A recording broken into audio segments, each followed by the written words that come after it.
My parents bought my younger sister a luxury condo and handed me the mortgage. When I said no, they sued me for $250,000 just for raising me. They thought they'd scare me into paying. Instead, court exposed everything, and their lives started to collapse. Hi, my name is Erin, and I'm going to tell you a story that still makes people's hair stand on end when they hear it. Picture this. New Year's Eve, big family dinner, champagne flowing, everyone laughing. My parents stand up, raise a glass, and announce they've bought my younger sister a beautiful 2-bedroom condo in a nice complex. Then they hand me a folder, the mortgage, on that same condo. If you really love your sister, they say, you'll take over the payments. I said no. A month later, my parents did something I never imagined they were capable of. Ready? Here we go. I'm 32, and I honestly thought this New Year's Eve would be like every other. Same old apartment my parents have rented forever on the edge of Chicago. Same faded tinsel from the 90s. Same family drama over potato salad. God, was I wrong. But let me introduce the cast of this little play first. My parents are Linda and Frank Harris. Mom is 58, Dad is 61. They've been married 35 years and still live in the same tired 3-bedroom apartment on the far side of Chicago where I grew up. I've got a younger sister, Kayla. She's 27, but the way my parents treat her, you'd think she's 5. She has a boyfriend, Connor. They've been together 2 years. He's fine. A little too eager to lick my parents' boots, but that's what works in our family, so who am I to judge? It's always been like that. Kayla is our golden girl, our smart girl, our sweet girl. You'd think she cured cancer in a small town, the way they talk about her. In high school, I wanted to join a theater group. Mom just spread her hands. There's no money, honey. Sorry. 3 years later, Kayla wanted dance classes, and suddenly there was money for lessons, costumes, travel for competitions. Miraculously, senior year, I studied like crazy to get a scholarship so I could afford college. I did. Meanwhile, my parents paid Kayla's full tuition without blinking, plus her spending money. Textbooks, apartment, trips. No problem. Over the years, I got used to it. That's just how it was set up in our family. Kayla was the princess who needed to be pampered. I was the independent workhorse who would feed herself somehow. On December 31st, I drove over to my parents' place. The whole clan was already there. Uncle Dave and Aunt Nancy, Cousin Stan with his wife Olivia, and of course, Grandma Helen, because nothing in our family happens without Grandma Helen. Everyone had already had a few drinks and was talking over each other. Standard Harris holiday. Erin! Mom grabbed me in the hallway. How's work, honey? It's good, Mom. Really good, actually. I work in marketing at a big tech company. I make decent money, I rent a 1-bedroom not far from the office, and I've been saving every dollar I can for my own place. That's wonderful, sweetheart, Mom said, already looking past me toward the door, obviously waiting for Kayla. I went to the kitchen to help chop salad and listen to Grandma complain about how young people are nowadays. That's when I noticed something weird. My parents kept exchanging secretive glances and smiling like they were in on some private joke. When Kayla and Connor finally arrived, they almost started buzzing, whispering, fussing, shushing each other. Kayla was different too, glowing like a polished trophy, giggling, hanging off Connor's arm. Kayla, what's got you so happy? I asked. Oh, nothing. I'm just in a great mood. She beamed at me. Tonight is going to be insane. You'll see. I shrugged. Maybe Connor was finally going to propose. By 7, everyone was at the table. Mom had brought out the fancy dishes she usually just let sit in the cabinet and collect dust. Dad was carving the chicken. Uncle Dave told the same fishing stories as every year. Grandma Helen listed all the ways her joints were failing. Just another Harris holiday, or so I thought. I was halfway through my salad when Mom suddenly stood up and tapped her fork against her glass. "Attention, everyone! Can I have a moment?" she said. The table went quiet. Even Grandma paused in the middle of a story about her back. "Tonight is very special," Mom said, voice trembling with excitement. "Your father and I have been working on a surprise for months." Dad stood up beside her, grinning so wide you could practically see his molars. "We bought our Kayla a beautiful 2-bedroom condo," he announced, "in Maple Heights Residences." The whole table exploded. Uncle Dave started clapping. Aunt Nancy gasped. Stan and Olivia whooped. Even Grandma broke into a huge smile. "Oh my God! Really?" Kayla jumped up, but there wasn't a trace of real surprise in her voice. She knew. She knew the whole time. "Yes, sweetheart, it's completely yours," Mom said, already tearing up. "Your very own place." I sat there with my fork frozen halfway to my mouth, stunned. A condo. They bought her a condo. A whole freaking condo. "The closing's next week," Dad added. "Great neighborhood, everything nearby, a view of the park." Everybody talked at once, asking questions, offering congratulations. Kayla was showing photos on her phone. Clearly she'd already toured the place, maybe more than once. "It's like a dream," she gushed, hugging our parents. "Connor and I were just saying we're outgrowing our little place." "Well, you two are going to need more room soon," Dad winked. "The wedding's practically around the corner." More cheers, more toasts. Kayla glowed like the Christmas tree we still hadn't taken down in the corner. Connor kept shaking Dad's hand, clapping him on the shoulder. Everyone behaved like this was the best thing that had ever happened to our family. I clapped too. My hands just didn't seem to want to cooperate. They bought her a condo. I've been saving for years, counting every dollar, cutting everything extra, trying to get my own place. And they just handed her one. On a silver platter. "Right, Aaron?" Mom turned to me. "Isn't it wonderful?" "Yeah. Great," I managed. "Congrats, Kayla. Really." Kayla rushed over and hugged me. "I'm so happy. I'm going to throw the best housewarming party. You'll freak out when you see it. You're all coming, right? I'm inviting everyone as soon as we get the furniture in." Everyone toasted Kayla's happiness again. And I realized some things just never change. Kayla would always be the favorite. I was just the background. Furniture. After dinner, everybody drifted off. The guys parked themselves in front of the TV to watch some concert. The women crowded around Kayla's phone, devouring every shot of the condo. The kids ran around high on sugar and new toys. I helped Mom with the dishes, trying to keep a neutral face. "That condo really is nice," I said, loading plates into the dishwasher. "It is, right?" Mom practically glowed. "We looked at so many places, but this one? It's the best. Kayla is going to love it there." I nodded and kept scrubbing. What was I supposed to say? About an hour later, I was sitting with Grandma Helen, listening to her catalog her new blood pressure meds, when Mom walked up.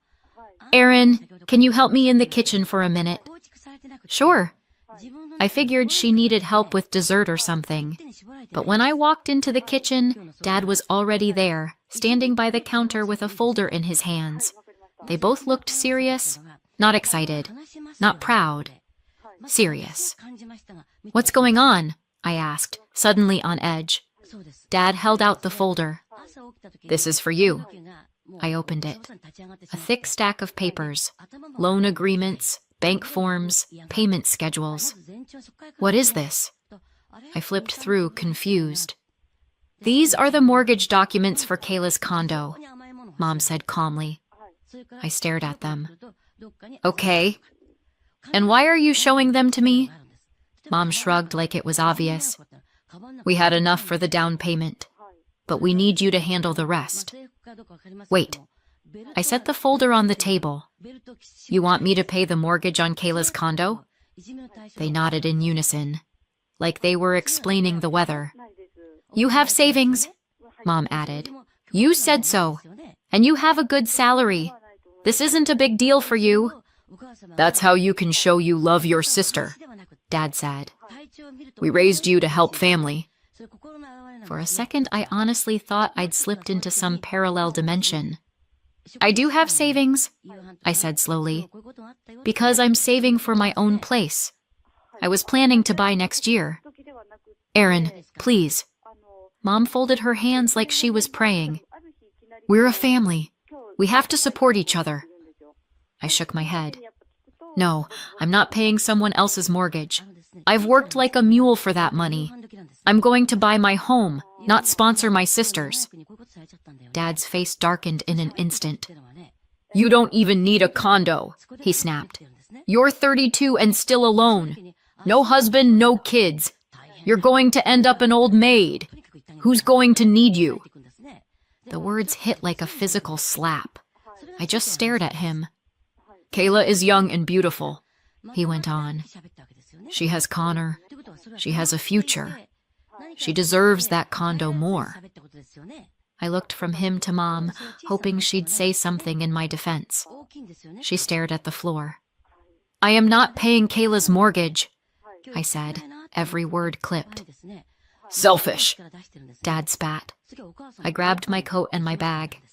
Erin, where are you going?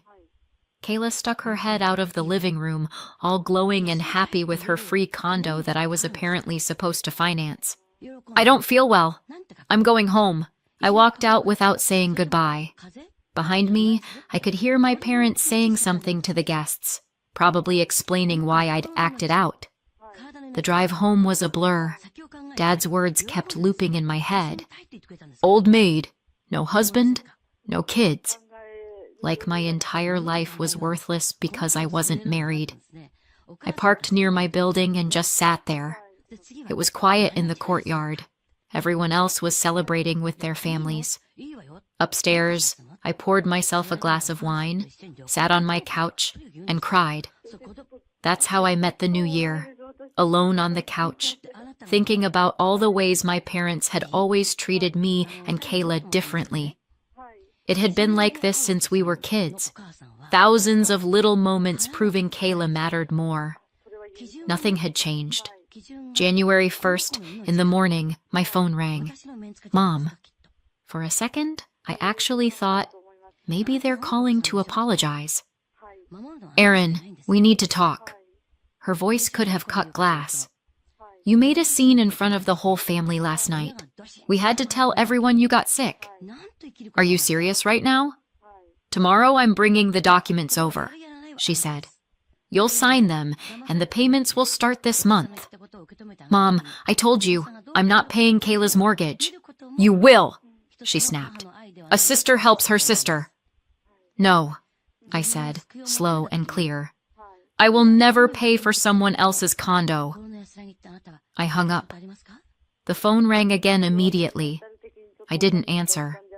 Then again, and again. I turned the sound off. Then the texts started. Dad wrote about family duty. Mom wrote about how disappointed she was in me. I ignored all of it. The next day, Kayla called. Erin, I know everything, she started without even saying hello. How can you be so cruel? Cruel. My condo is more important than your plans. You'll save up again. You always do. I almost laughed. Kayla, do you even understand what you're asking? You want me to pay your mortgage for years because, what, you're the favorite? If you really love me, she said, you'll help. Or are you not family anymore? And what have you ever done for me? I asked. That's not the point. I need help, and look how you're acting. I hung up and immediately blocked every number. Mom's, Dad's, Kayla's. Enough. For the first time in years, I could actually breathe. A whole month passed in silence. No calls, no messages, no drama. I went to work, came home, watched shows, lived an actual normal life. I even started scrolling through listings again, checking out condos in new developments, planning, daydreaming about my own place. I thought, maybe they finally got it. Maybe they found another way. Maybe they decided to sell Kayla's condo. How naive. One Tuesday morning in February, I was getting ready for work. Shower, coffee, morning news humming in the background. Totally ordinary. Then someone buzzed downstairs. "Registered mail," the mailman yelled. Nothing unusual. He always brings our building's mail on Tuesdays. But when I opened my box, tucked between utility bills and junk flyers was an official-looking envelope with a delivery receipt attached. The return address made my stomach drop. Law and Shield attorneys. My hands shook as I opened it. Heavy paper, watermarks, seals, signatures, and the text. "Dear Ms. Erin Harris," it began. "Our firm represents the interests of Frank and Linda Harris in a matter regarding reimbursement of expenses for the support and upbringing of a child." Expenses for upbringing? What kind of nonsense? I read on. My parents were suing me for $250,000, $250,000, for raising me from birth to 18. I had to sit down right there in the hallway. This was insane. Completely insane. Parents don't get to bill their kids for raising them, do they? But there it was in black and white. They were demanding compensation for food, clothing, housing, medical bills, education, and, my favorite part, emotional support and parental care. They claimed I owed them because I refused to help my family in a difficult time, despite their years of sacrifice. I read the letter 3 times, trying to process. Of course, this was all about that damn mortgage. They were trying to scare me into paying for Kayla's condo. My first instinct was to storm over there, shake them until teeth rattled, scream that they'd lost their minds and that this was not how you treat your own kid. Then it hit me. That was exactly what they wanted. They wanted me panicking, begging them to withdraw the lawsuit in exchange for covering the payments. Absolutely not. I called Jason. We'd gone to college together. Now he was an attorney. "Jason, it's Erin. I need your help. Like yesterday." "Hey, what's going on?" "My parents are suing me for $250,000, I said, "for raising me." I told him everything. New Year's Eve, the condo, the documents, all of it. He listened quietly. "Erin," he said finally, "this is insane. This isn't a thing." "Well, they filed the suit. Is it even legal to demand money from your kid for raising you?" "They can try, but it's doomed. Parents are legally required to support their minor children under state law. They don't get to send an invoice 18 years later," he said. "But we can't ignore this. You have to respond properly. No missing court dates." "So what do I do?" "Bring me everything," Jason said. "The letter, any messages, all of it. I'll file a response, we'll show up, and this will be over faster than your mom can say, 'family duty.'" After we hung up, I felt a little calmer. The shock didn't go away, though. My own parents had dragged me into court over a condo for Kayla. This wasn't even funny anymore. 2 months later, we were in court. I walked into the Cook County Courthouse nervous but determined. Jason walked beside me, briefcase full of documents in hand. My parents were already seated at their table with their lawyer, a skinny guy in an expensive suit and a permanent sour expression. Kayla sat in the back row, drilling holes through me with her glare. "All rise. Court is now in session," the bailiff called. Our case was assigned to Judge Margaret Ann, a woman in her 50s with a sharp suit, glasses, and the kind of eyes that see right through you. "Case of Frank and Linda Harris versus Erin Harris," she read. "The plaintiffs demand from the defendant $250,000 in compensation for expenses related to raising her." Their attorney, Mr. Caldwell, stood up. "Your Honor, my client supported the defendant for 18 years. he began. They provided housing, food, clothing, education. They believe it is only fair to receive compensation, especially given the defendant's refusal to help her family financially now. The judge raised an eyebrow. Mr. Caldwell, are you seriously suggesting that parents can send their children a bill for doing what the law already requires them to do? Well, Your Honor, he tried again. The defendant has shown blatant ingratitude. That's not what I asked. She cut him off. I asked whether you believe parents have the legal right to demand payment from their children for raising them. He faltered. Technically, no, but then why are we here? She asked dryly. Jason stood. Your Honor, under our state's family law, parents are obligated to support their minor children, he said. They can't retroactively demand reimbursement for food, rent, or emotional support. This lawsuit is a bad faith attempt to pressure my client into paying the mortgage on her sister's condo. He handed over a bundle of documents. Here you'll find bank statements and transfers for the past few years. You'll see that the plaintiffs have consistently supported their younger daughter financially, college tuition, vacations, help with rent, while offering nothing comparable to my client, who paid her own way through school and has been supporting herself since 18. The judge paged through the file, expression hardening.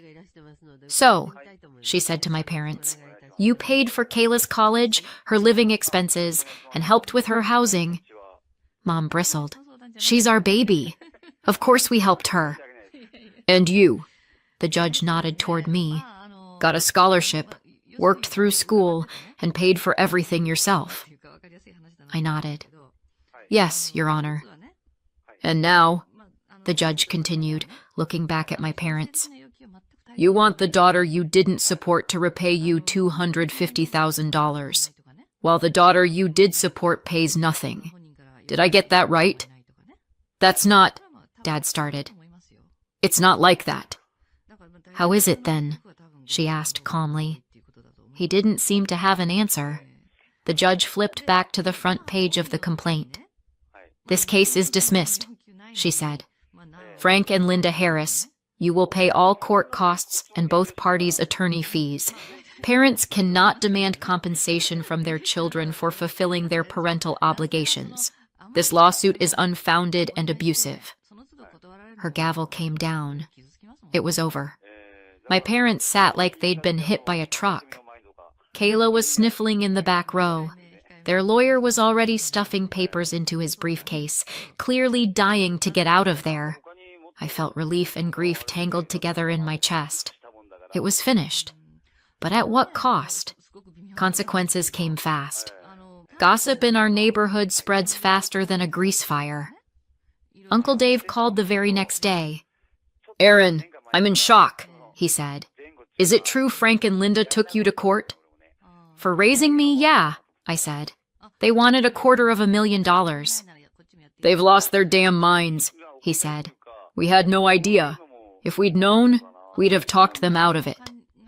Then Aunt Nancy called, then neighbors, then people from their church. Everyone was horrified. Grandma Helen was livid. I raised 5 kids, she said. Never once did it cross my mind to send them a bill. What are they even thinking? That's not parenting, that's some kind of scam. But the real hit was to my parents' social life. They'd been going to the same church for 20 years. Mom sang in the choir, Dad helped with repairs and organized fundraisers. Their whole social world was wrapped up in that place. And it collapsed overnight. People who had invited them to birthday parties and church holidays stopped saying hello. Mom was quietly asked to leave the church book club. Dad was removed from the church board. And then there was the money. Their lawyer had taken a $7,000 retainer for a case he lost at the very first hearing. Add court costs, add my attorney fees. Jason billed them the full amount, every hour. They didn't have that kind of money lying around. All their savings had already gone into the down payment for Kayla's condo. You can guess what happened next. 3 months later, Jason called. You won't believe this, he said. Try me. Your parents had to sell Kayla's condo. What? They couldn't keep up with the mortgage without your money, he said. They listed it on Craigslist and basically gave it away. They needed cash fast. I had the strangest feeling, half grim satisfaction, half pity. Kayla had lost the condo of her dreams. That part really wasn't her fault. She got crushed under my parents' insanity. Where is she living now? I asked. Last I heard, she and Connor are renting a small one-bedroom on the outskirts. He's not thrilled. I pictured Kayla picking out paint colors, scrolling through furniture websites, planning her perfect life in that condo. And then, nothing. Back to a cheap rental. In a way, I didn't feel that sorry for her. She was completely fine with me paying her mortgage forever. So, no, I didn't exactly sob for her. Months went by. I went back to my normal routine. Work, home, saving. I even found a great 2-bedroom in a new building and started talking to the bank about a loan. Half a year after the trial, my phone rang. Unknown number. I almost declined. Something made me swipe. Hello? Aaron, it's Mom. I went rigid. What do you want? We need to talk. My heart jumped. For a split second, I thought, maybe they're going to apologize. I don't have anything to say to you, I said. Please, just listen. Let's meet and talk. Maybe we can forget all this foolishness and make peace. Make peace, I repeated. You dragged me to court and demanded $250,000. That was a mistake, she said quickly. We lost our heads. We were emotional. It was stupid. A mistake? I said. You hired a lawyer. You filed a complaint. You dragged me to court. I know, she said. But we're still family, Aaron. We have to get past this. Family. I sat down on the couch. You want to talk about family? I asked. Where was family when I was studying and working 2 jobs just to feed and clothe myself? Where was family when I was bouncing between crappy rentals? Where was family when I was counting every cent to build some kind of safety net? We were always there for you, she said automatically. No, I said. You were always there for Kayla. Only Kayla. I was the independent one who didn't need help, remember? That's not true, she said weakly. It is, and you know it, I said. And now that your golden girl lost her condo, suddenly you want to reconcile. Silence. Aaron, please, Mom said finally. Can't we just forget everything? No, I said. You showed me exactly who you are and what I mean to you. I'm not going to pretend nothing happened. But we're your parents, she said. You can't just cut us out. Parents don't sue their kids, I said. Parents don't call their daughter an old maid who doesn't need a home. Parents don't demand that one child sacrifice everything for another. We made mistakes, she whispered. These aren't mistakes, Mom, I said. This is who you are. You've always been like this. I just finally stopped closing my eyes. So you don't want to know us anymore, she said flatly. I looked around my apartment, my quiet, peaceful space. No screaming, no guilt, no constant pressure to throw myself on the altar of family. I liked this life. It looks that way, I said. I hung up. She never called again. 2 months later, I signed the contract on my own place. It's beautiful. Hardwood floors, big windows with a downtown Chicago view, a dream kitchen with a breakfast bar. Everything I'd been imagining all those years while I hoarded every dollar. My down payment was exactly the amount I'd been saving all along. The same money my parents had tried to rip out of my hands for Kayla's mortgage. I spent it on my future, my home. I'm 33 now, still single, still focused on my career. Maybe my dad was right. Maybe I'll end up an old maid. But if old maid comes with my own condo downtown and zero toxic relatives in my daily life, I'll take it. I have my home, my life, my choice. No one can force me to finance someone else's dreams or shame me for finally putting myself first.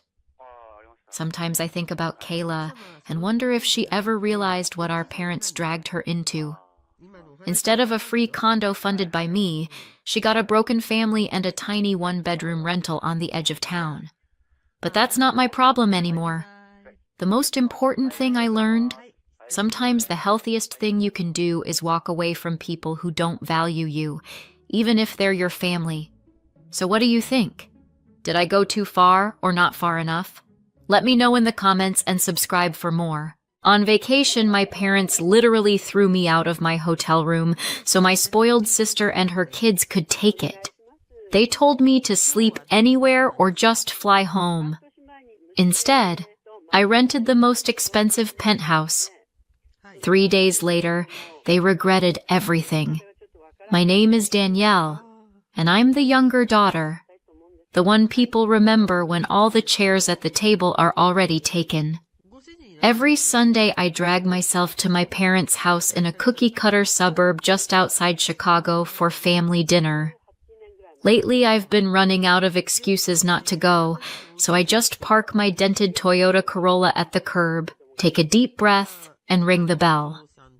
As usual, my older sister Monica is already holding court in the living room.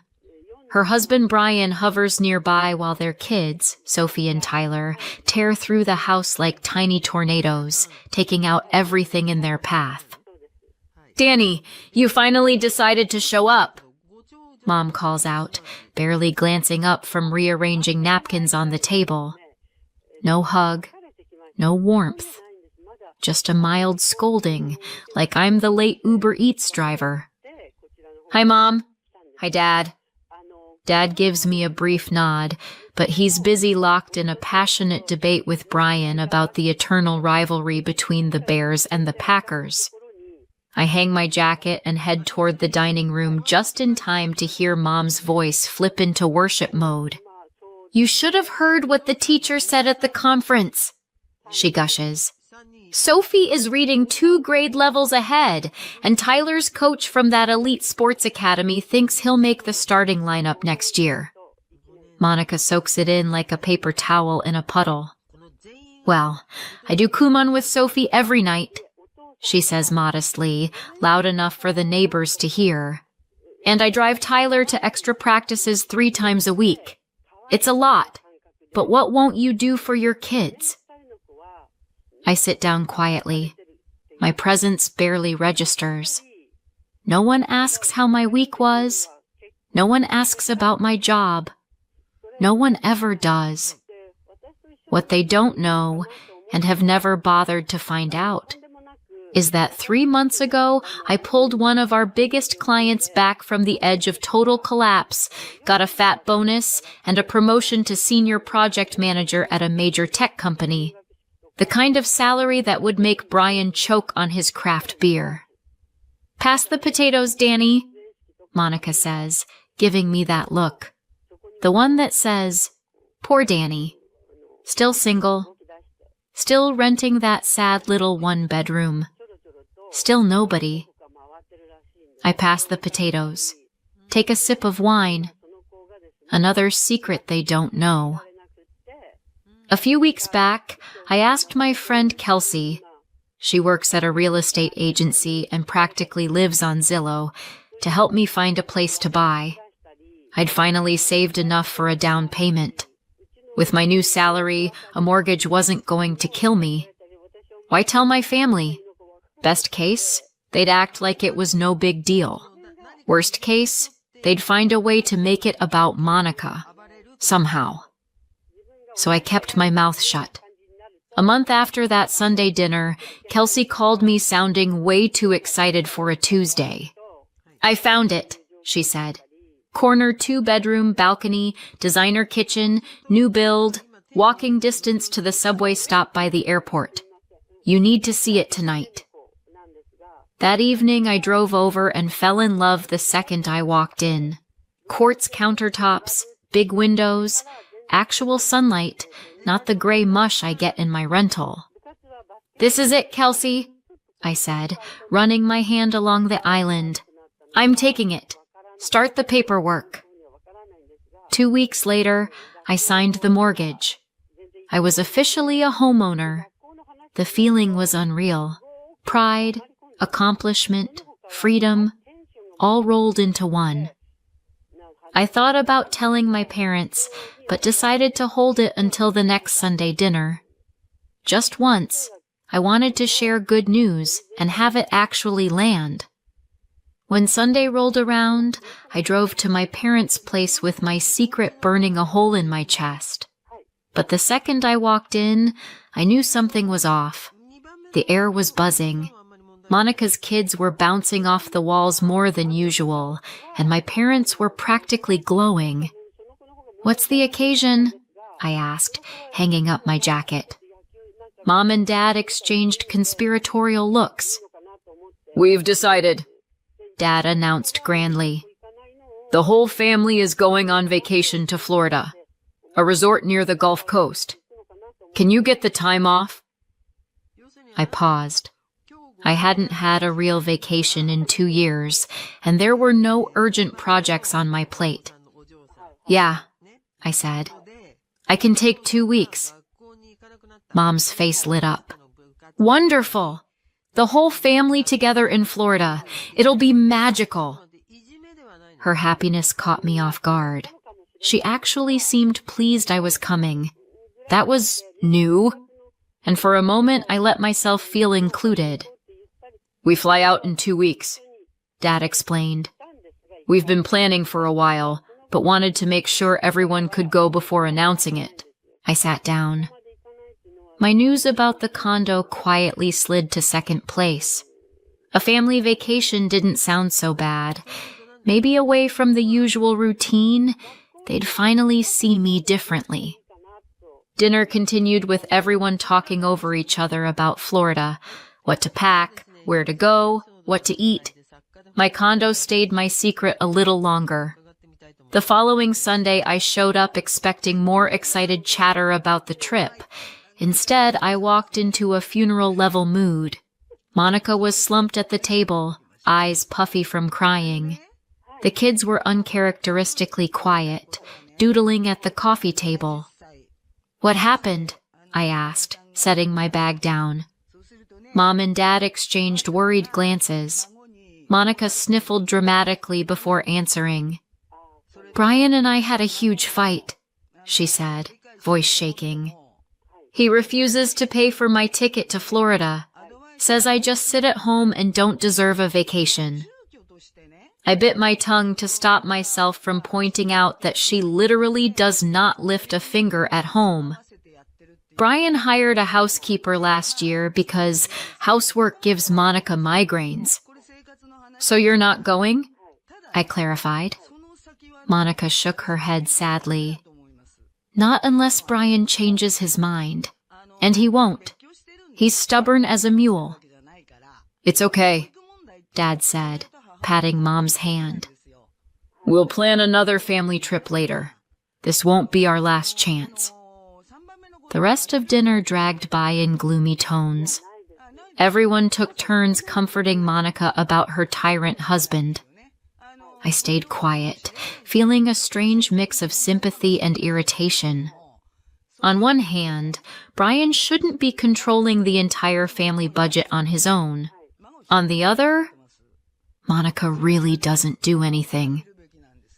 By the time I left, one thing was clear. Florida would be just me and my parents. 2 weeks later, I spent the evening before the trip in my old rental, packing. Most of my things were already moved into the new condo, but I'd left a few pieces at the old place so it still looked lived in. I still hadn't told my family I'd moved. I'd planned to surprise them after the vacation. The next morning, I met my parents at O'Hare. We checked in, boarded a Delta flight, and a couple of hours later landed in Tampa. Warm, salty air hit us the moment we stepped out of the plane. Despite my doubts about spending 10 days with my parents, I felt a little ripple of excitement. Our hotel was about a 20-minute drive from the airport, the kind of mid-range beachfront place with a decent pool and direct access to the sand. It was called the Pearl, because of course it was. At the front desk, a friendly young woman named Christina greeted us. "We're fully booked on standard rooms," she told me cheerfully. "You were lucky to reserve when you did. Right now, we only have suites and penthouses open. Those are a different price point." "Got it. Thanks." I took my key card.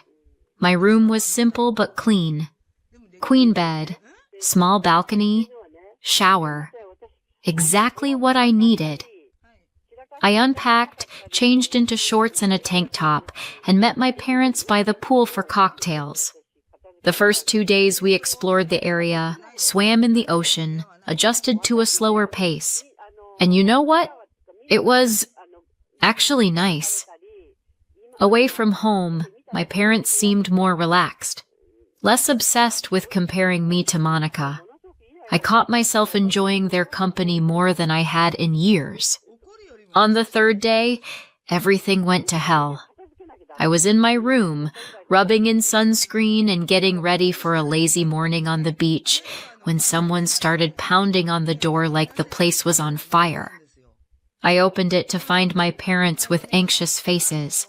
Behind them stood Monica, hair wild, eyes frantic, Sophie and Tyler clinging to her hands. "Monica?" I blurted. "What on earth are you doing here?" Monica collapsed theatrically onto my bed. "Brian and I are done," she declared. "We had a huge blow-up. I couldn't stand being in that house for another second, so I grabbed cash from his emergency stash and bought tickets for me and the kids." "You stole money from your husband?" I couldn't hide the shock. Monica shot me a death glare. "It's our money," she snapped. "Even if he manages it, I earned this vacation. And so did the kids." Mom nodded supportively. "Of course you did, honey. But where are you staying?" I glanced at their suitcases. "You booked a room, right?" Monica and my parents exchanged a look. "That's the thing," Monica said, her voice suddenly small. "The money only covered the flights. There wasn't enough left for a hotel. I thought maybe—" The realization hit me like a bucket of ice water. Christina's words from check-in echoed in my head. All standard rooms fully booked. Only pricey suites left. "Exactly," Dad said, looking right at me with a calmness that made my skin crawl. The room went quiet. Everyone stared at me, expectant. Finally, Mom broke the silence. "Danny, you need to pack up your things." "What?" For a second, I thought I'd misheard. Mom sighed, as if she was explaining something deeply obvious. "Sweetheart, think logically. Monica has the kids. Your father and I are comfortable in our room. You're alone. It makes sense for you to give up your room so Monica and the children can stay there." I stared at her. "You're asking me to move out of my room," I repeated slowly. "So Monica, who arrived uninvited with no hotel money, can have it?" Mom's expression hardened. "Don't be selfish. You're one person. They're 3. You can find another place. Or fly home early. Or just sleep on the couch somewhere," Dad added, as if this was a perfectly reasonable suggestion. Monica looked around my room like she was already mentally redecorating. "There's plenty of space," she said. "Kids can sleep in the bed with me. I'm sure you'll figure something out, Danny." I laughed. I actually laughed. That hysterical, slightly unhinged laugh that slips out when reality takes a sharp left. Mom didn't find it funny. Enough, she snapped. And then, to my absolute shock, she marched over to the closet, yanked out my suitcase, and started throwing my clothes into it. "Mom, stop!" I yelled, grabbing for the suitcase. She ignored me, stuffing my things in random piles. When the suitcase was full, she zipped it shut and rolled it into the hallway. "There," she said briskly. "Now Monica and the kids can settle in." I stood there, stunned. Monica was already telling Sophie and Tyler where to put their backpacks on the bed. Dad was collecting my toiletries from the bathroom into a plastic bag. I could have fought harder. I could have called the front desk and demanded they kick my family out. The room was in my name. I could have made a scene big enough that the hotel staff would still be telling the story to their grandkids. But standing there, looking at these people who were supposed to be my family, something inside me cracked, then solidified into something sharper, clearer. Without a word, I grabbed my purse and walked out, leaving my suitcase where Mom had shoved it in the hallway. Behind me, I could hear my parents and Monica already discussing who would sleep where. My first impulse was to book the next flight back to Chicago. But when I reached the front desk, a better idea started forming. I suddenly remembered what Christina had said about the suites and penthouses. She looked up when I approached. Her friendly smile faltered when she saw my face. "Ms. Danielle, is everything okay?" she asked. "Not really," I said honestly. "But we're about to fix that. You mentioned penthouses?" Her eyes widened slightly. "Yes, we do have a few," she said carefully. "But they're significantly more expensive than standard rooms." "How much?" She named a number that would have given me a heart attack 2 years ago. Now I didn't even blink. "I'll take your best one," I said. "Please." I followed the bellhop, who had collected my abandoned suitcase from the hallway outside my old room. We took a private elevator to the top floor. When he opened the door to my new place, I couldn't stop the small gasp. The penthouse was stunning, spacious, elegantly furnished, with floor-to-ceiling windows looking out over the ocean. The living room flowed into a dining area and a fully equipped kitchen. Beyond that, a huge bedroom with a California king bed. I opened the complimentary bottle of California Chardonnay, poured myself a generous glass, and stepped out onto the terrace. The sun was sinking into the water, painting the sky in orange and pink. Leaning on the railing, I raised my glass. "To knowing your worth." I took a long drink. That night I slept like the dead, sprawled starfish style across the enormous bed with sheets that felt like clouds. In the morning I woke up to a gentle knock, room service bringing a complimentary breakfast. After eating on the terrace, I decided to head down to the beach. Crossing the lobby, I spotted my parents and Monica with the kids by the entrance. Judging by their outfits and general "we're suffering" vibe, they were heading out to find breakfast somewhere cheap. The hotel restaurant was clearly out of their budget now that they were paying for 2 rooms instead of 1. "Danny, there you are," Monica called, waving like we were just cousins who'd bumped into each other at a resort by accident. I walked over slowly, keeping my expression neutral. "So?" Mom asked with a smug little smile. "Where did you end up staying last night?" "Found another hotel," I said. Dad at least had the decency to look vaguely embarrassed. Before I could say anything else, Christina materialized at my elbow like a well-trained sorceress. "Ms. Danielle," she said, "I wanted to confirm your reservation for tonight. As one of our VIP guests, we've reserved the best spot for you on the beach." My family's expressions shifted from smug to stunned in under a second. "VIP guest?" Mom repeated. Christina beamed. Yes. Ms. Danielle is staying in our premier penthouse, so she has access to all our exclusive services, including private dinners at our fine dining restaurant. She turned to me. Will your family be joining you for lunch, Ms. Danielle? Their faces were priceless. Monica's jaw dropped. Mom's eyes bulged. Dad looked like he'd swallowed a lemon.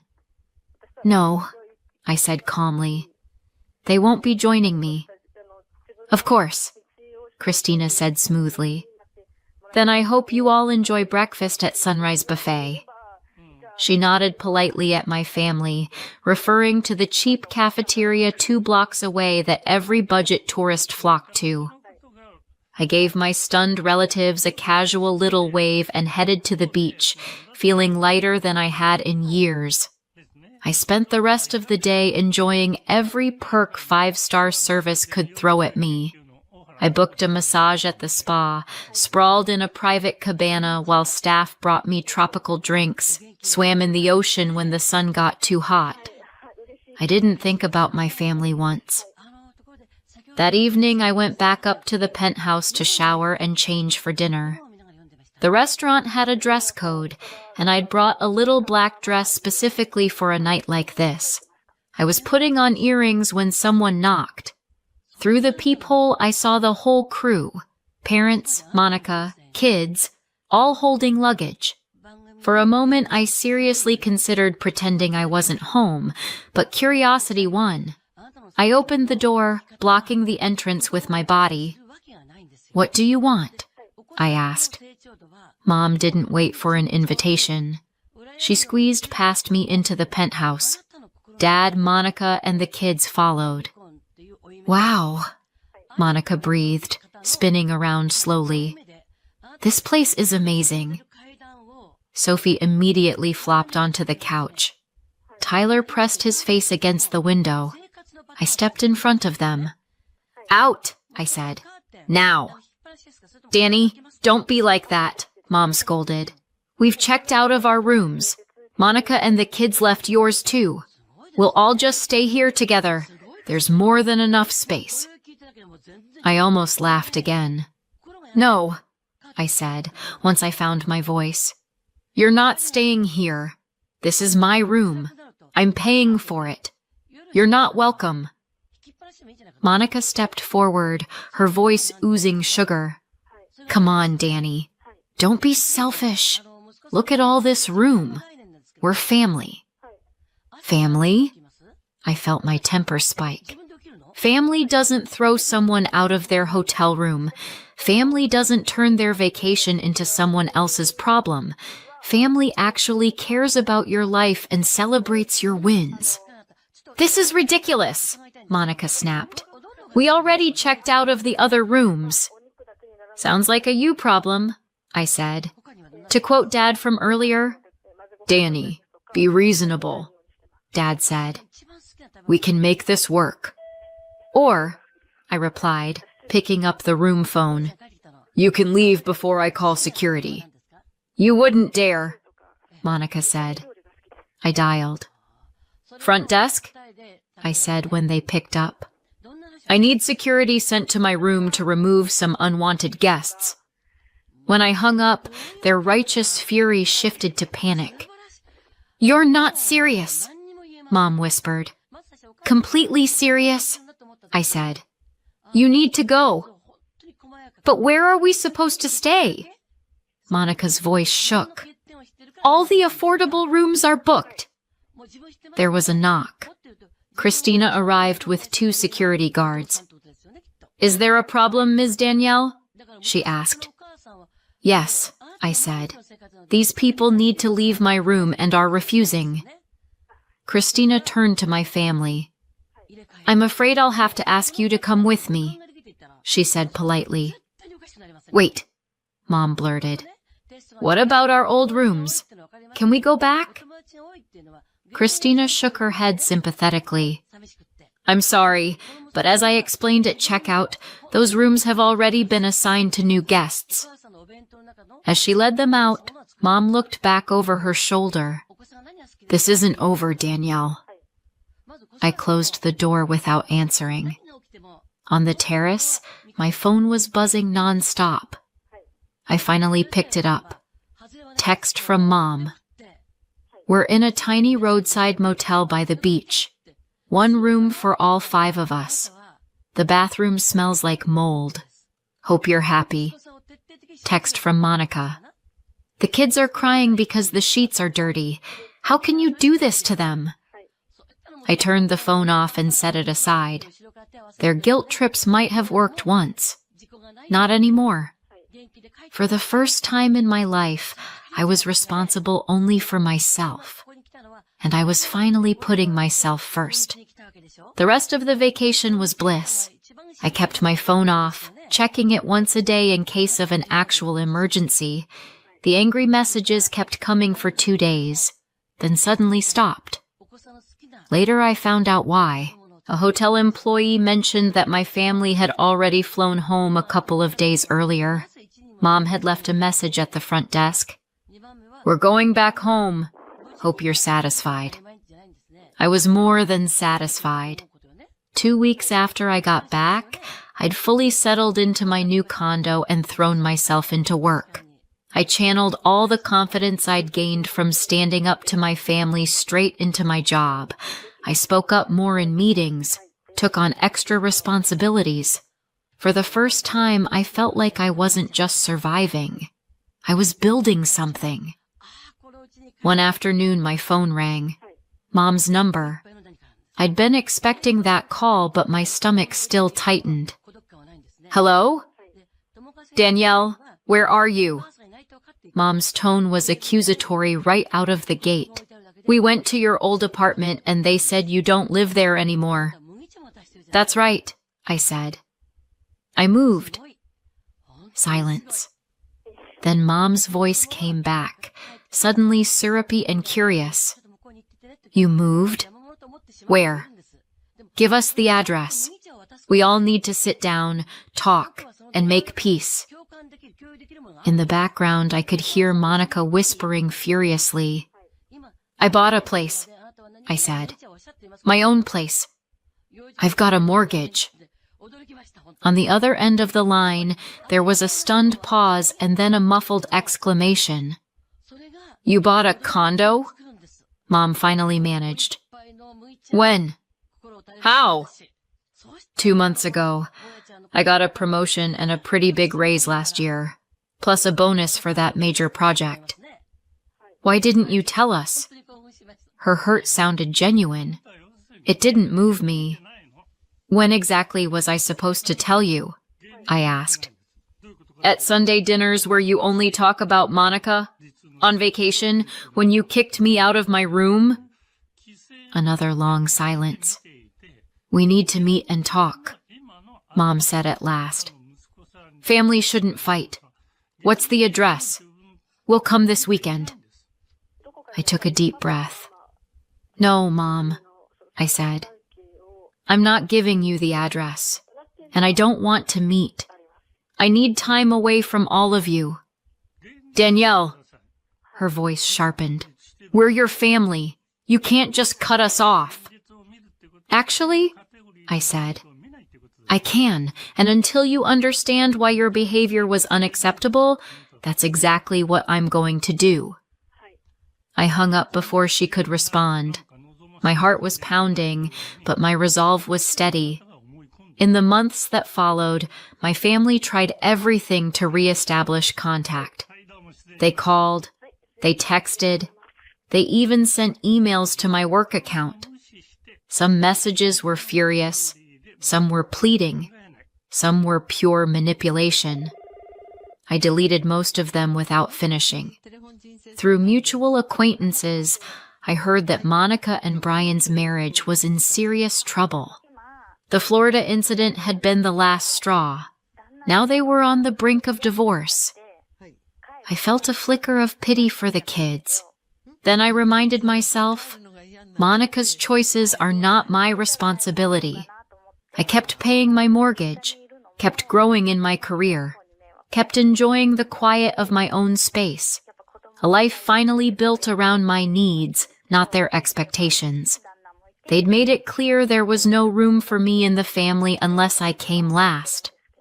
So I stopped applying for a seat at their table, and for the first time in my life, I pulled up a chair for myself. So what do you think? Did I go too far or not far enough? Let me know in the comments and subscribe for more.